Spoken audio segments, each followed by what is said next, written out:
This wasn't one of the topics I was going to take you down, but I assume there was a lot of conversation around physician burnout and making the systems easier to use. I mean, what were some of the things that you heard around that topic?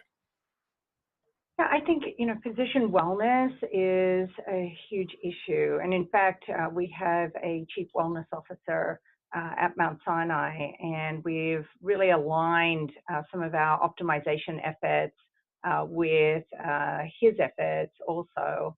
I think that, the way the systems are implemented at times, there's a lot of ways to be able to achieve, the same workflow. And there needs to be an emphasis on simplicity and efficiency and making sure that, the physicians and, their support staff, really understand, the tips and tricks and the shortcuts to be able to get through their office visit in the shortest amount of time.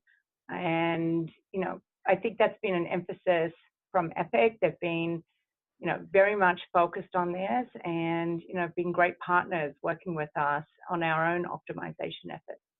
Yeah, and a lot of the challenge, 30,000 employees, not all of them use the EHR, but um, what we found in having physician champions around the different hospitals was there were some physicians that were using the system so poorly, they hated the system, but when you sat there next to their elbow and said, hey, did you know this was available?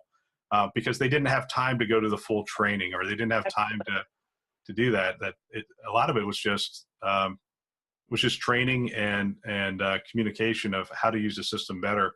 And it just takes time to propagate that.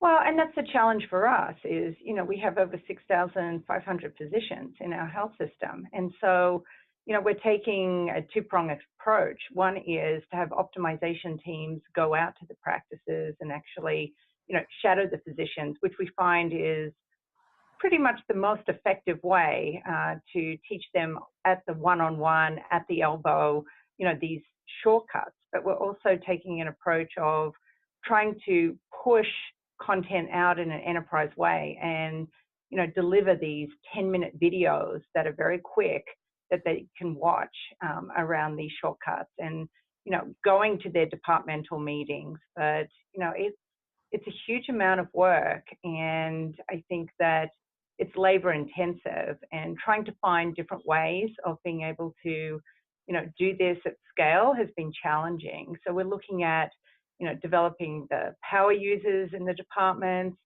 getting more physician builders out there who can really work with the departments, not independently completely, but, have a lot more autonomy. We'll still have governance, but we need to be able to get more of this configuration work out there in the department. Yeah, absolutely.